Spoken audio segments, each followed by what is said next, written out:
Welcome in everybody to Girl, How'd You Get That Gig for my co-host Celeste Gehring. I'm Amy G. And Celeste, this is the big question. What do you get when sports partnerships, culture, and the people behind the deals actually collide? You get our amazing guest. She's the founder of Seat Theory, a leader in sponsorship strategy and revenue. And her gig recently took her to the Super Bowl. We're so excited to welcome in Brianna Appel. Yay! Yay! Welcome in. Thank Hi. you so much for being here. Thank you so much for having me. I'm super excited. I love that. You go, CG. You take the All first right, all question. right. Well, Brianna, between seat theory, boardrooms, and the Super Bowl, you wear a lot of hats. We've seen you all over the place. But let's start off with Seat Theory, which is a company you founded. What exactly does it do? I love this question because I like to think in challenges and solutions. So ultimately, seat theory is designed to help the partnership economy grow faster. To be more specific, we're helping the talent pipeline that's supporting these amazing brand partnerships and sponsorship opportunities and even in-person activations that we saw at Super Bowl. The talent behind all those amazing collaborations and campaigns is exactly the pool that Seat Theory is helping build. So brands and teams, they need what Seat Theory likes to call operators, and operators are essentially talent who understand revenue, rights, and culture at the intersection of all of that. And women historically have been excluded from some of those, we like to say, seats at the table. And so seat theory is essentially building that infrastructure to train, certify, and deploy these women and this talent pool at scale so we can have even more culturally driven partnerships and sponsorships in sports and entertainment. You know, as somebody who's been talent for a large part of my career, thank you. Because it's really nice to know that there's somebody there advocating for female talent and understanding what that missing piece has been for so long. Because I've always had to advocate for myself. And it's like you read my mind because I was like, I want, what's the meaning behind seat theory? It's about having a seat at the table. Look at you. That's why we have these young whippersnappers on, Celeste. They Yeah. teach us so much.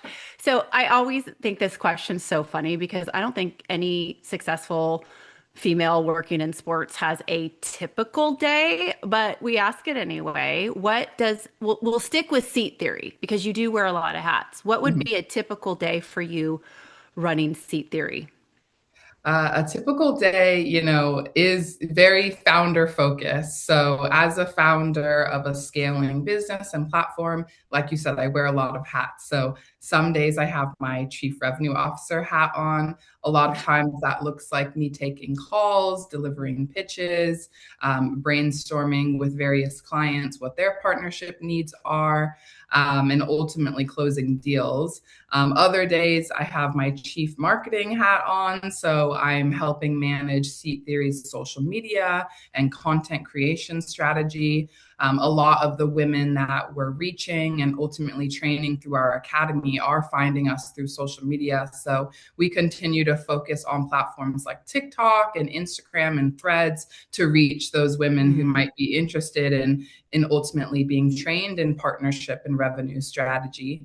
And outside of that, it's naturally a lot of networking. I do attend and have the privilege of speaking at a lot of events, just further promoting Seat Theory and our brand and ultimately what we're doing. So when you combine all that, days are filled with lots of conversations, lots of connection, lots of Mhm. storytelling, Mhm. and they're jam packed, but really wouldn't have it any other way because it's everything I'm passionate about. Ooh, I like that. Yeah. Well, you know what I heard when you were speaking is about the training in your academy. Can you tell us Mhm. more about that? How does that Mhm. work? Yeah, of course. Ultimately, seat theory is designed in three parts. So, to answer this question, I want to focus in on our academy, but first, just to lay out the landscape, seat theory is essentially an academy where women can join, be trained, certified in those partnerships. It's also an agency where brands and different sports and entertainment entities can hire our talent to then execute those partnerships for them. But yeah, so focusing in on the partnership or on the academy side of it, women can join anywhere from a 6 to 12 week program. Curriculum is split out into 8 to 12 hours a week, depending on the tier of the program that they're admitted into. A lot of that's based on seniority level, whether they're already working in the industry and just want like a one up, or they're working in a completely separate industry and they're really trying to break in and need a little bit of guidance there. So throughout the curriculum or throughout the cohorts, we have what we like to call guest lecturers come in, and they're real operators in the industry themselves. And they typically come in around weeks 5 and 6. And so outside of me as an instructor, our students have the opportunity to hear from people at various platforms and major sports agencies, teams and leagues themselves, and get a closer inside look into like real partnerships we're seeing in the industry as we speak. So those are some of my favorite weeks for the students, when they get to hear from other women and maybe look up to them already, right? And then as we get closer to that last coming weeks, it's really kind of very collegiate in a sense that they're preparing for their final exam or their finals week. And that exam is ultimately what catapults them into earning that certification. And then once they are officially certified, they receive a certificate, a badge. They receive essentially resume guidance on how to package that, and then support with placement and job applications. So it's all kind of compiled into essentially a one-stop shop where you join the academy, you're trained up into more than just like marketing as a skill or sales as a skill, but they're trained to essentially understand how revenue works as a function and not necessarily as an accessory, and how they can not only support partnership roles, but they're the ones entrusted to drive and run them. So it's all very jam-packed, but coming out of it, they're completely equipped with the mind, the skill set, and ultimately the connections that they need to then go and execute, in a role in the industry. Two-part question. Is this nationwide, and is it offered over Zoom so anybody could do it? It is nationwide, and we take a hybrid approach. So we have an in-person moment in the beginning and at the end. The in-person is really so students can meet me in person. They can meet their fellow, classmates in person. Our cohorts are anywhere from like 9 to 10 at a minimum, and we can scale up to like a 50-person cohort depending on the specific scenario or the specific needs of the student in that cohort. And then from then on, they go through it. And then at the end, there's another opportunity to be in person for essentially like a graduation ceremony where they can bring their friends, their family, their loved ones, other mentors, and they can see them essentially kind of on stage earning that certificate. And there's lots of content creation opportunities as well, just as they're right. We recognize a part of graduating from the academy is also kind of like launching your personal brand and kind of putting your stake in the ground. Like, this is now the skill set I have open for business, whether that's, them applying for full-time roles. Some of our students also go for more like freelance roles if they're leaning heavier towards like in-person events that aren't not always year round, but they kind of happen one-off. So yeah, it's national based for now. Global is the goal, but we want to be mindful of how we're scaling and the speed at which we're scaling, because we want to always focus on the needs of the women ultimately and where they're located. And then again, provide those in-person touch points so it still feels like human, because we're all human at the end of the day. We're all women in this industry just trying to support each other and carve a path, right? So yeah, it's a little bit of both, nationwide, and I would call it hybrid. Hybrid. And so actually 3-part question, because that brought up another. So where is the in-person part? LA? It's in LA, yeah. I'm LA. based in Okay. Los Angeles, so that's where we've done our early cohorts. But Mhm. we're seeing women right now. I would say our most concentrated students are coming out of New York, Atlanta. We've got a couple coming out of Florida. But the interesting part is a majority of them are like, I live here, but I want to relocate here. So, like, I'm thinking of a specific student. She joined the academy based in Atlanta, but her goal is to relocate to Dallas and Mm. ultimately work ideally for an NFL team Mhm. in Texas. So we have a lot of women that I think are based where they're currently based, but have dreams and goals and whatnot of moving to LA or moving Mhm. to another city that's considered a major sports hub. And then that final part of the question is just how often are these academies, 6 to 8 weeks, offered throughout the year?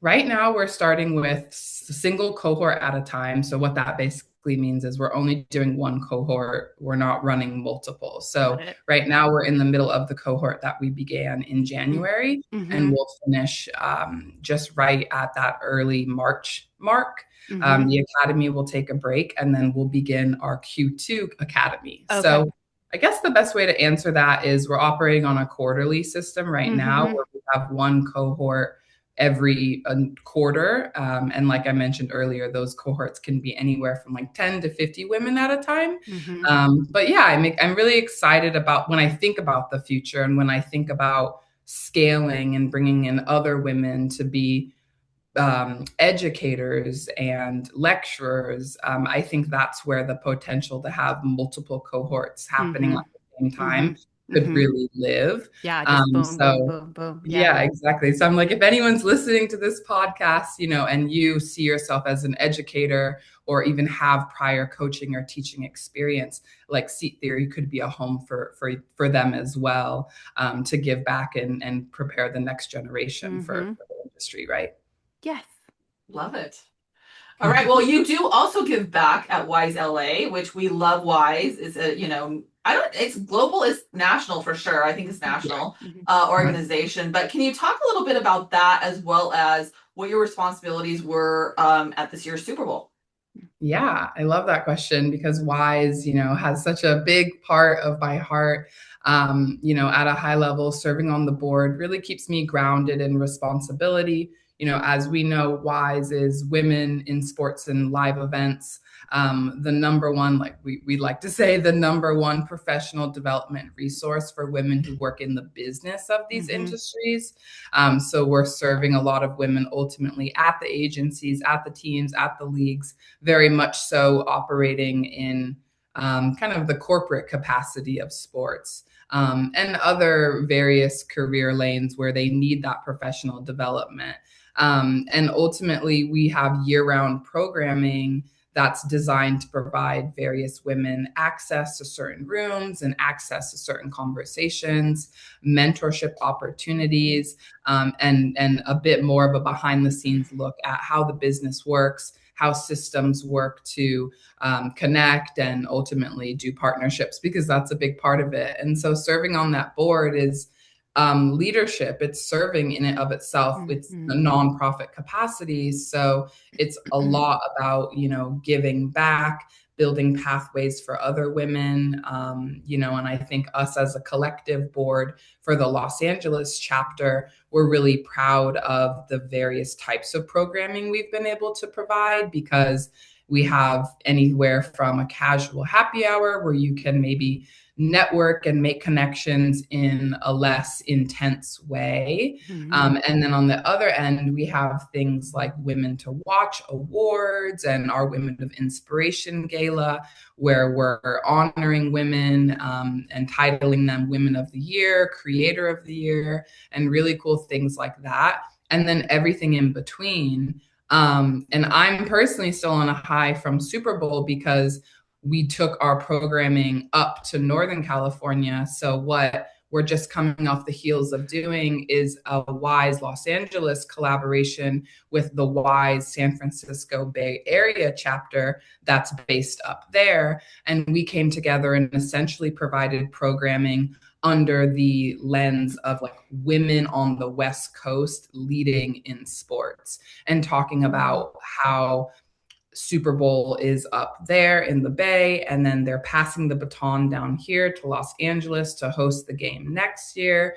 We're also talking about the Olympics a bit because there's just so much of a red thread that's really coming between Northern and Southern California. And so to be able to put together a programming that's for like all West Coast was a first. And to see us sell out, have a filled room, amazing speakers, executives from NFL and the 49ers talking about social responsibility and community impact, and how we can't make that an afterthought when we're planning on these big stages like Super Bowl and like the Olympics. So yeah, WISE, needless to say, is doing a lot. We want to do even more, and we're always looking for partners who are interested and want to invest in this space as well, women and their professional development in these historically male-dominated spaces. So when we have you on, like, we kind of get to parachute into your life and where you are now, and all, you've created this company and you're a board member of this fantastic organization, but that you didn't start there. And that's where our podcast comes in, is that, people are listening to you and they're like, oh my gosh, how did she get this amazing gig? So let's back it up. Where did you grow up, and how did sports become part of your life? Did it start in childhood or along the way? I love this question because it's very anchored in a statistic that I think we've all heard, but for the listeners as well, I think it's something like 82% of women who played sports find themselves in an executive and or C-suite role like later in their career. And I really think it speaks volumes because while my story is unique, I fall into that statistic. So soccer was my sport. I played soccer as soon as I could figure out how to put a ball to a cleat, which I think was around maybe 3 or 4 years old. And it really just took me to where I am now. But what kind of happened in between that span of a couple decades was sports anchored me. It did teach me a lot of skills like teamwork and confidence and discipline, which all I leverage now as an adult in my career. It took me all the way through college, where I had the opportunity to play, and obviously financing my education, and having opportunity to go to a university that I maybe wouldn't have otherwise had the opportunity to go to. I definitely accredit that to sports. And then beyond that, like once I was in college and had decided it was time for me to hang up my cleats, the passion couldn't be hung up and put away in the closet like a pair of cleats could. And so I said, well, even though I'm not going to play soccer anymore, maybe I could work in sports. But I really had no idea what that looked like or what that was. I think when we're in college, we're declaring our major and we're maybe thinking like, I could be like a doctor, like a business something. I don't really know. Maybe an artist. I'm not really sure. Let me just get a degree that I think I'll be able to use at some point. So I said, well, let me get both. Let me get two. That feels safe. So I earned one bachelor's in marketing communications and then another bachelor's in sports management. And I would say that was really the moment when I started to see things through like a marketing lens and a design lens. Social media started to boom around that time. And then also curiosity around like sports as a business, as opposed to kind of an activity, which was a switch for me to go from a player to someone working in the business. One of my first internship opportunities was with the Los Angeles Rams. They were recently back in LA from St. Louis and needed help tapping into multicultural audiences. So it was wrapped under like a marketing umbrella, this opportunity, and kind of community outreach. So there was some social media involved that the team needed help with, some graphic design, but also I started to learn more about like community impact. And that's where the events component of sports came into it, because sports in and of itself is live events, but sometimes that's not always like realized at the forefront. And from there, kind of just took off. I did have a stint, I'll admit, where I was working in sports, but I was pulled into film and television. And so working in the film and television space, I was happy with it for the few years that I did it because it was still adjacent. I wasn't necessarily like chasing specific job titles when I worked in film and television. I was more so focused on understanding storytelling, how budgets on a mass scale, like for a film, are handled, because those are multi-million, billion-dollar budgets. So I got to see a lot about that and just understand how money moves, how decisions are made as it relates to top line and bottom line revenue and the profit goals, and then like marketing campaigns, which kind of opened me up into the world of like go to market and lead generation and sales enablement, and ultimately culture as it intersects with revenue. And then when I zoomed out and got to a place a few years later, I was like, I think I can take this back to sports, because at that point I had learned sales, marketing, event activation, sponsorship, social media, like so many things, but they didn't have a title yet. There still wasn't like fully something, at least at that point in my career in the industry, where it was like, yeah, she does this. And so I said, well, why don't I put together a job title for myself and see if it gets me somewhere. And that's when I stumbled into sponsorships and partnerships and realized, oh, they call it partnerships. Oh, they call it sponsorships. They call it brand collabs and brand deals. But I would call that an operator. So yeah, long story short, a long-winded way of saying, I took my mindset, titled it operator. And so now when then Seat Theory says we're building the operators behind the industry, that is a collection of basically me as an individual having defined my way and come up with words to describe what I do and figure out how to introduce myself when I was then entering rooms that I would have never thought I would be in. And ultimately, me going after those skill sets that I mentioned, as opposed to job titles, is how doors started like flying open for me, because I was now the person who could deliver value and knew how it related to revenue, which a lot of business ultimately is about revenue. So Right. yeah, Well, that's yeah, how I at the end of the day. got to it. Just to confirm, did you grow up in LA?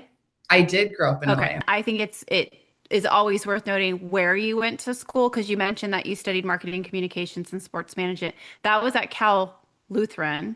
Yes. And then Brianna went on, Celeste, to USC. And what did you earn at USC?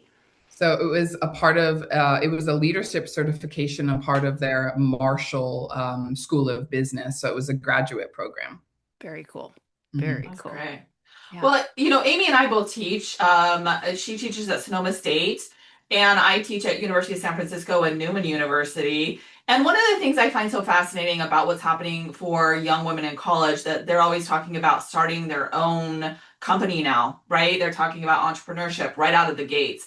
And when I was in school, I'll speak for me, and Amy, you feel free to jump in, but entrepreneurship wasn't really something that I was looking to get into, and you didn't really hear of a lot of women having their companies at that time, right? It was about getting into a big corporation and getting that door open and getting your foot in and doing whatever job you had to do to get your foot into the door. But what I'm hearing from younger women now is, I don't know if I want to take a job, i.e., in a corporation, or start my own company, because I can build my skill sets faster outside of the company than I can inside like a corporation. So I just want to get a day job, basically, right? Pay the bills, get that going, but really start on those skill sets. So I want to ask you, when you were in college and you were pondering were you pondering then starting your own company and really taking it to the next level? Or did you feel like you wanted to go into corporations and get those skill sets before you started something? This is a very interesting question, because it's forcing me to reflect back to like what was going on in my head at that time. Yeah. No, yes, I can say that in the moment, especially when I was like senior year of college, kind of first year into the workforce as a young adult, I was thinking about corporate because that's all that I had been taught or all I had been exposed to, really. I mean, we have a few entrepreneurs in the family, and there was a few mentors that had maybe come and visited campus that talked about having their own business, but very much so. And I would say, especially for women, you're not like handed a platter with all these options. In fact, it's the opposite, where it's like, well, there's actually not a lot of options for you. Sorry. There's no platter. Yeah. Yeah.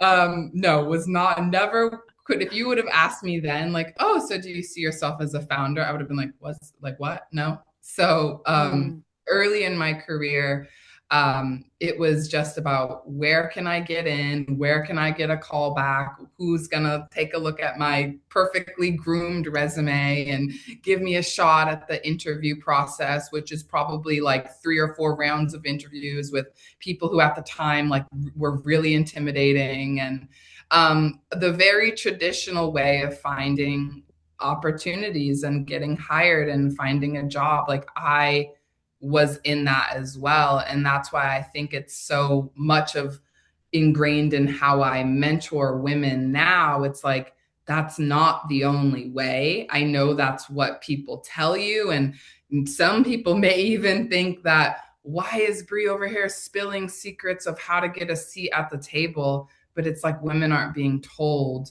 how to get in these rooms or build the skills that they need to be indispensable. But more so, we're just told like, get a good degree, have a good resume, try to get a mentor if you can, and just climb the ladder.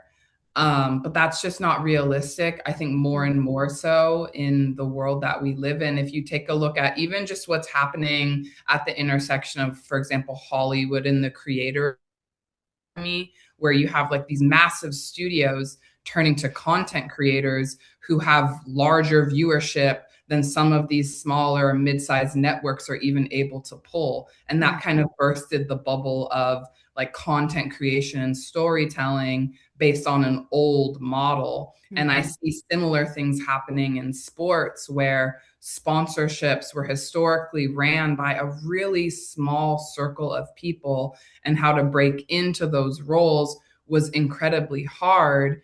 But we're moving more towards a model where we have social media and creators, again, being able to build their own audiences. They can drive a brand deal in and of itself. You have different female athletes, women's athletes who are becoming public figures as well. They can drive a partnership on their own. We have new leagues like Unrivaled and Athletes Unlimited growing and growing. They're going to need their own separate set of partnerships as well. And these new entities and creators and just all the newness doesn't align with a lot of these old systems. And therefore, the talent pool and how people break into it and get a job in sports probably shouldn't be based on an old model either, because the needs are changing as the industry as a whole So evolves. true.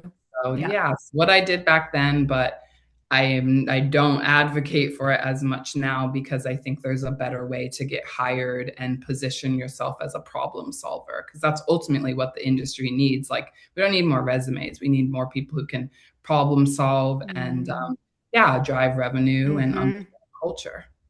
It's so interesting because this industry, sports is kind of a niche industry. It's actually pretty small, the amount of Mhm. people that are recycled and that have been in it for so long, because it's a cool industry. People don't leave quickly. Yeah. And yet there is so much evolvement over like when I started on camera for the Giants in 2008 until today, like the explosion of social media and content creators. It affected everything from like you're saying Hollywood to real authentic journalism. I mean, anybody can tweet something now, right? Like we're faced with a lot of evolvement over time, and yet what you're saying about finding a seat at the table. It's exactly why Celeste and I created this podcast was, can we stop holding on to the information we have in our head and start sharing it so that we can expand who has a seat at the table and make sure that there's parity in this industry. And I want to bring up that while there's been a lot of involvement, there hasn't been a lot of involvement with getting women a seat at the table, especially women of color. So we have this glaring employment gap that is very specific to Black women in the workforce. We looked up some numbers, and according to Forbes, in 2025, during a 3-month period, 300,000 Black women were laid off or pushed out of their positions. And I just want to get your take on that kind of staggering number, but also how seat theory is approaching not just helping women, but women of color, because it's needed. Yeah, it's a really powerful stat that needs to be underscored more. Mm, I, on a personal level, have friends, other Black women that I admire who were a part of that number and were affected by mm, mass layoffs at major studios and sports agencies, et cetera, et cetera. So to see them experience that was at one point, of course, heartbreaking hmm. and it can evoke fear in a lot of people because Right. you don't always So know true. where Yeah. to go next. But then also getting to witness what they did next touches on what we're anchoring. And that's they turned to social media, they doubled down on their personal brands, they started creating Mhm. content and sharing their point of view, which is critical to the work that still needs to be done to the point of this conversation, because ultimately, yeah, we are still seeing layoffs, but on the other hand, you're seeing more and more voices come to the table under a media lens. You're seeing more storytelling from diverse perspectives that maybe otherwise wouldn't have been there, if certain things in the corporate world maybe went a different direction. So kind of my mindset about it is, I say what I'm about to say often. Sometimes you have to go through it to grow through it, and Mm, you wouldn't have maybe had the opportunity for growth if you didn't have to go through a challenging situation. hmm. So that's how I really process and meditate on it on a personal level as it relates to my friends that I think are just so strong for going through that. And then from a business and larger industry viewpoint, yeah, I mean it is what we're talking about, the economy, and the need for culturally relevant work and revenue remains there, but Mm, it's growing faster than the talent pipeline. And it's not that the talent isn't there. There's not an infrastructure, there's not a through line, there's not like a table that everyone can bring their seat to. And so when you have brands and teams and leagues under pressure to do more from their owners and various pressures that they're dealing with, they're often relying on that same talent pool, which is very hmm. small, Hmm. historically filled with not people of color, Hmm. historically filled with men, Hmm. a lot of the time. And then meanwhile, you have these incredibly capable women who potentially did experience a layoff, but that doesn't dismiss that they're still smart, they're still strategic, they're still creative. They're just not being given access to the frameworks and the language and the credibility they need to run these deals rooted in Hmm. culture. They Mm, embody it. They just need a container to essentially pour all of that out into. mm, And so that container is ultimately why seat theory exists. It mm, exists to provide the lane and to close this gap between people and entities that need the culturally relevant work but don't have the skill set or the talent. So closing that gap by making partnership skills and mm-hmm. sponsorship knowledge and revenue design legible, transferable really between all of us women and respected. So we're not just asked to execute and support, but we're called to lead and to think and design and be creative, because it's in us. We just need a place to be able to pull it out, right? So yeah, that's why seat theory exists. And somebody to advocate for us saying they can do it. I mean, it's that's where it all starts is having somebody believe that you can do it and taking the time to teach you the skills Mm-hmm. so that you can get there, which is incredible that you're doing that. I love it. Yeah. Well, and a lot of these companies, obviously, with a male infrastructure, we're seeing it hasn't worked through time, right? Women haven't been paid as much as men. A lot of women have left, like we've been talking about. But I also, believe with AI coming for many jobs, right? We're seeing tons and tons of tech layoffs because AI is coming. More and more people have shared with me, or I've been reading about on social, are lonely, right?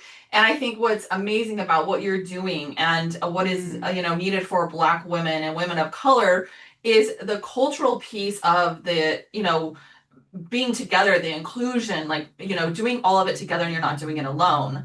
But another thing that I also think is happening from a bigger picture perspective is that Black women are going to be setting up the infrastructure for businesses to come, right? We're seeing them build their businesses. They're including more people, they're teaching and leading instead of throwing a manager in the deep end and saying, hey, just figure it out. We're going to slap some more money on your title, maybe a 5% raise, but you're going to burn yourself out at 40 or 60 hours. Where I see women really being more like leaders who have the emotional intelligence and those skills to bring everybody in. So, what do you think women of color need to do when they take that leap of owning their own business? Mm. Or what do they need to take that leap? Like what's that? What inhibits them? What stops them? And if they Mm. had it, they would be like, okay, I can do it. Mm-hmm. Um, to be honest, there's some days where I don't know if I can do it, and that's vulnerable. So But if I, true, yeah, but true, so it's like if all I of us feel that way. on every Black woman, and every woman of color, because while we have unity and we experience a lot of the same things, there's also parts of our walk that are very unique to us and Hmm. what we've gone through. Hmm. So for me, and what I ultimately needed and implemented, was faith. A lot of what I do behind the scenes, is faith based. Being an entrepreneur and a founder, sometimes that's all you got, is your faith and your hope and Hmm. the promise that you think you're onto something. And so your faith will take you very far. It's taken me very far. And then on the days that I mentioned where maybe my faith is in a different place, or Being tested. it's being tested, right? That's where the discipline comes in, because Hmm. discipline is ultimately doing the things that maybe you don't want to do all the time, but Hmm. you have to do them anyways. Hmm. And that's the muscle to be built. So once I combined, my secret sauce of faith, meeting discipline, those two things coupled together, that's what makes you unstoppable. Hmm. That's what makes you Hmm. realize, like, even on the days where my faith is being tested, I still put in the work.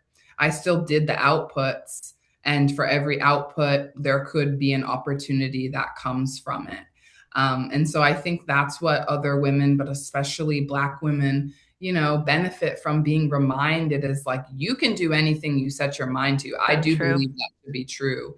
And if you have your faith in order, whatever that looks like for you, it'll be there to remind you. And then on top of that, make sure you're disciplined, girl, because it's going to take you farther when you don't want to go far. And Right. you'd be surprised how far those two things can get you when you really combine them and embody them on a daily basis. And then, like, a bonus that I'll add is I have what I call accountability buddies for different goal categories. So I have, like, for example, accountability buddies for just going to the gym, right? Yep. It's a That's group of exactly where I women. went. I'm like to work out. We'll send each other like a quick little photo, or like we'll drop a pin in our group chat, like at the gym, checking in for today, and we'll just hold Hmm. each other accountable. And then on the other hand, I have like other content creator friends. They'll hold me accountable. Did you post on TikTok today? Have you done a LinkedIn post recently? And just different friends and buddies in my corner like that. So when you have the support system on top of the discipline, on top of the faith, which is really my foundation, Hmm. it's like, yeah, I can do this. Hmm. And I am doing this.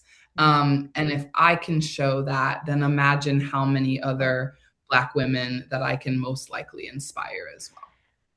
It's so, so true. And you, I mean, you're spot on. And Celeste and I can't speak from a perspective of a woman of color. We can only speak from the perspective of being female.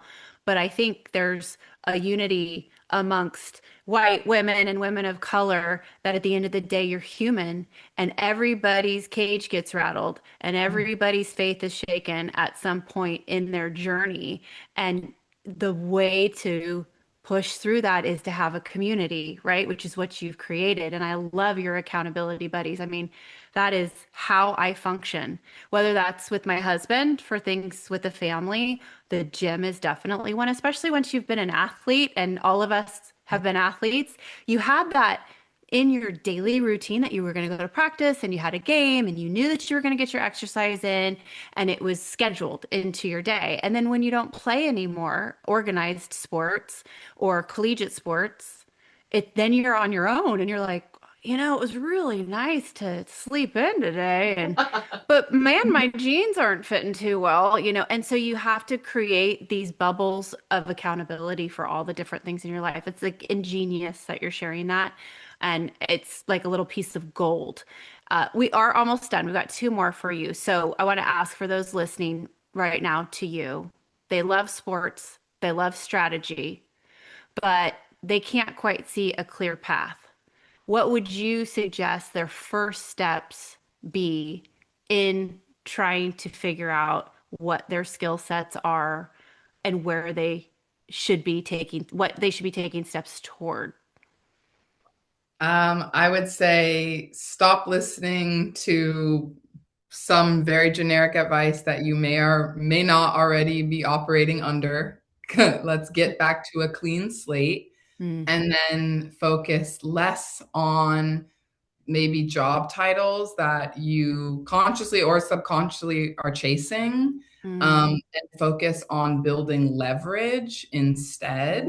ooh, Especially if you're early in your career, your goal shouldn't be focused on like, I want to be the partnerships marketing manager for the Anaheim Ducks. It's very specific, and it ultimately starts you off under like unattainability right off the bat. So that should mhm, be your goal of like the perfect title or the perfect job or even the perfect like team, because a lot of women have like a very specific scenario in their heads mhm, already. mhm, Um, but more so, your goal should be focused on becoming useful in rooms that matter.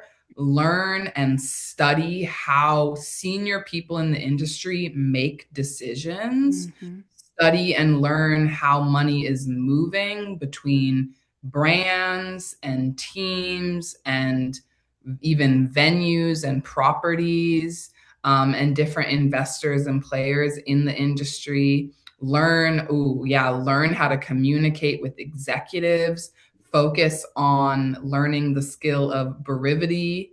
You'll probably hear the term like, just give it to me high level. Like, study that, learn how to communicate succinctly. So when the time comes that you do potentially cross paths with a senior operator or an executive in the space, you can tell them exactly the skills that you've been working on building, exactly what you've been studying about money and how decisions are made, and you can communicate to that to this person incredibly clearly.